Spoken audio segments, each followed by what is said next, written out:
before I put out this record, I was about to call it a day. I was about to retire from music. Totally. Trust me, I remember I called you about to get a 9 to 5 again? No. Well, there's so much different pages to my life. Right. I did military. I was in the military. You feel me? I retired from... In Jamaica or here? No, here.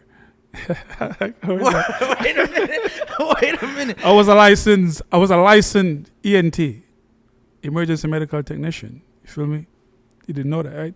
Wow. I was a reservationist at JetBlue. You didn't know that, right? There's so much different life to my pages to my book, to my life. You feel me? But that's just me. I'm never the kind of individual that wanted to stand up on one leg. I love to push my brain and push life and see what else is there that I can do for myself to build myself and broaden my horizon. You feel me? I did all of that. Wait, when did you have these occupations? Because it's funny too, as a fan, it's like a lot of us fans, and even me being in the industry, I forget the heavy load that this industry like puts on your back. You know what I mean? Yeah. And the things you got to go through that make you say sometimes, like you said, forget it. I just want to be normal. Like I just want to go do this and just be normal. I don't want to do this no more. But just to address before we get, let me address the first thing you said about if I was gonna get a 9 to 5 again. What's wrong with that? Nothing. Absolutely nothing. It's an honest job. Absolutely You feel me? Nothing. The problem is that a lot of people live in the hype and don't realize the reality of their circumstances. Right. I got 2 kids at home, man. I got 2 boys. I got my wife. I got bills to pay. I got responsibilities. I'm a grown man. I actually commend that because most artists won't get off their high horse. Most artists, they're going to talk about the good old days for the next 50 years and then tell their kid why they can't, not have an explanation to their kid why they can't feed them. You know what I mean? So I actually commend it. That's why I'm like, when did you do this? Because as a fan on the outside looking in, you always look at these artists as all the way up here and you're always making millions of dollars. And it's like this, bro. I put the horse back into the stable. I got on my bicycle. And even though one day when the bicycle tire gets flat, I walk. You feel me? I'm good with that. As long as I'm getting to where I need to get, I'm fine with that. And if you stop walking, even if you crawl. You got to crawl. You know what I mean? But listen, I did the military while I was still doing music. And in the height of my career, to the point where I remember when I joined the military and nobody knew who I was. So, of course, eventually there had to be somebody, some Jamaican in the American army. Because I know you. So I remember that day when I signed the contract in MEPS. No lie, I put my name on the dotted line in MEPS. And I was walking away. And the dude in MEPS took the paperwork and it was like, yo, superstar. I'm like, huh? We own you now. I'm like, huh? He's like, yeah, man. I know you. We own you now. No lie. Wow. And that first night in basic training, boy, I cried like a girl, boy. Yeah? I cried worse than a girl. You know why I cried, though? What? Because I was like, what am I doing? I'm like, dude, I got the #1 song in reggae right now. I'm on top. I'm touring. What am I doing here? What am I doing to myself? You feel me? But the thing is, when I left school in Jamaica many years ago, there was 2 things I wanted to do. I wanted to be in the military, and I wanted to do music. The military I wanted to do first. And when I wrote the American Army at that time, they answered me back and told me that I needed to have a green card. I didn't have it because I just came out of high school. Then I wrote the Jamaican Army. The Jamaican Army answered me back, but the day I got the letter from the Jamaican Army was the day I was supposed to report.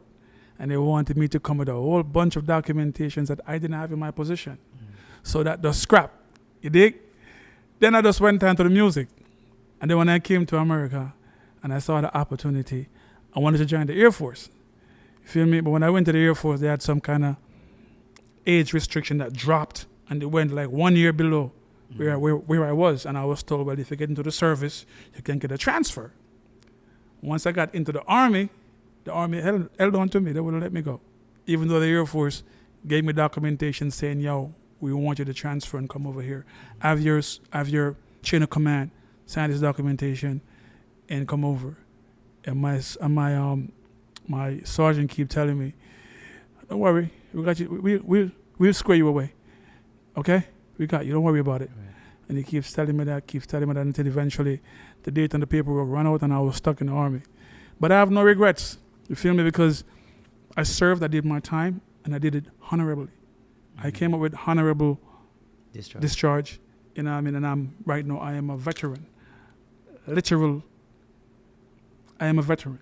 Wow. You feel me? That is amazing. I never knew that. But my thing is why? Like, why not? Why? Like, why? Yo, B, like you're okay, like. Life is like this. You only live now. You don't know what tomorrow is going to bring. So if you have something that you want to do it. Why not? Do it, man. I wanted to do the Army. I did it. I didn't wait. You feel me? Had I waited, I wouldn't be able to join later. The moment came, and I was like, you know what? I'm doing this, but I want to do this too. I'm going to do it. And I did it. So that first night, what was it that made you be like, ball out and be like, yo, why? What did they put you through? Like, what? Because I'm in the bunk with a whole bunch of people that strangers, and I'm used to giving orders. I am my own boss, and I'm being told when to bathe, when to brush my teeth, when to go use the bathroom. I'm like, to the point where my sergeant keep calling me Mr. Attitude, and I'm like, because they hey, Private, get down, give me 10, and I'm like, huh? yeah, it's like, you went in your wallet and gave him 10. Dude, you know who I am? Right. Like, you don't care who you want, get down, give me 10. You better get down and give 10, B. So how many other people recognized you? I feel that a couple of Jamaicans were there, and a couple of Americans who actually knew my music. Mm-hmm. You know, one of my sergeant, he recognized who I was, and I had a couple of Jamaicans there as well in basic training. They recognized who I was. You know what I mean? So I thought I would go in and do my thing, and nobody would recognize me, but I was in for a big surprise. Wow. Yo, that is crazy. I had no idea. But trust me, listen to me though. But when you serve and when you do get yourself in a situation like that, it teaches you discipline. And I guess that's what separates me from certain things and helped me to be the man that I am. Certain things before that and before other experiences I've had in my life, I was a hype dude. I wasn't one of them dudes like I didn't think my shit stings because I had a hit record. You know what I'm saying? Talk to me, I'm the boss. You saw a bunty move and you saw being a man move. I mean, big man thing. But right. It took one person to knock me off my IRs and get me to the right place in terms of my frame of mind. And that was the same girl I wrote those songs about. Mm-hmm. Because I had hit records, and then when I go on stage and perform, the people wasn't like really gravitating to me because I was a different person. And then one day she looked at me and said, yo, see this person you are in the house? That's the person the people out there want to know. Because this person right here in the house is real. And this right here is the person that I love, and I'm quite sure that anybody who will see this person, they're going to love this person too. That person that you're pretending to be, they're not feeling that person. The moment she told me that, no lie, my life changed. I started being just me. And all of a sudden now people were gravitating not just to my songs, but they were now gravitating to me as a person. Wow. You feel me? And I took that with me and through my life. That's why I was able to do the military thing. I got through it. You know what I mean? I was already there, and I already recognized that once I sent that documentation and I do this like we own you now, I had to do my time. When I went into basic training, there were females running circles around me when it was time for me to run.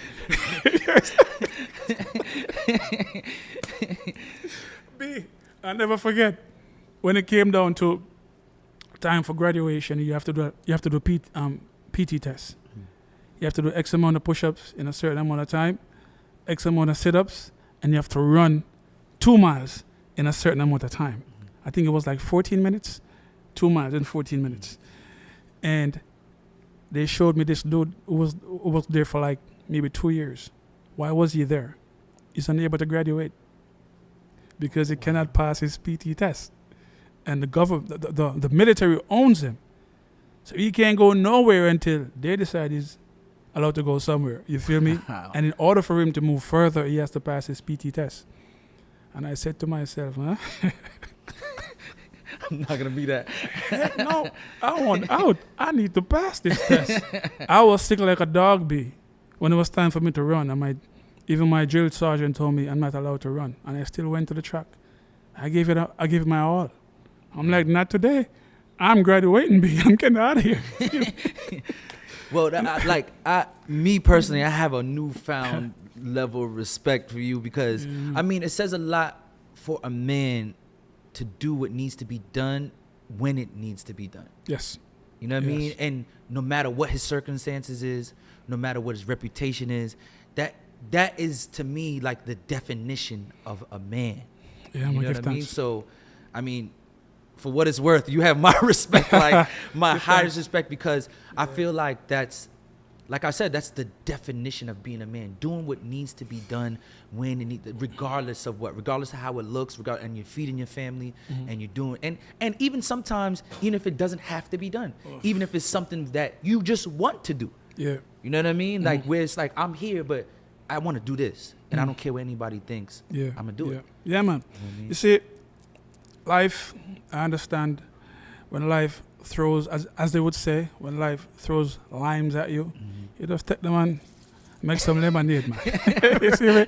So, life has thrown its blows in this direction. And by the grace of God, I've been able to take it and spin it and just do what I need to get done. And no man is an island, and I'm not. I at this point, as I said before, I was about to call it a day with music, and I never forget I call Adonai, Ras Adonai from Dread from Adonai. And I'm telling him like, yo, I'm about to throw the towel in, And he's like, yo, we had a David, you're mad? Can't do that singer.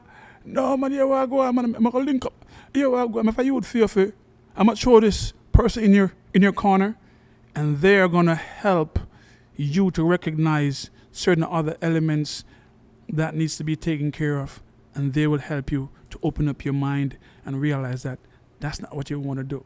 And that's what they did. And Joshua came on board. You feel me?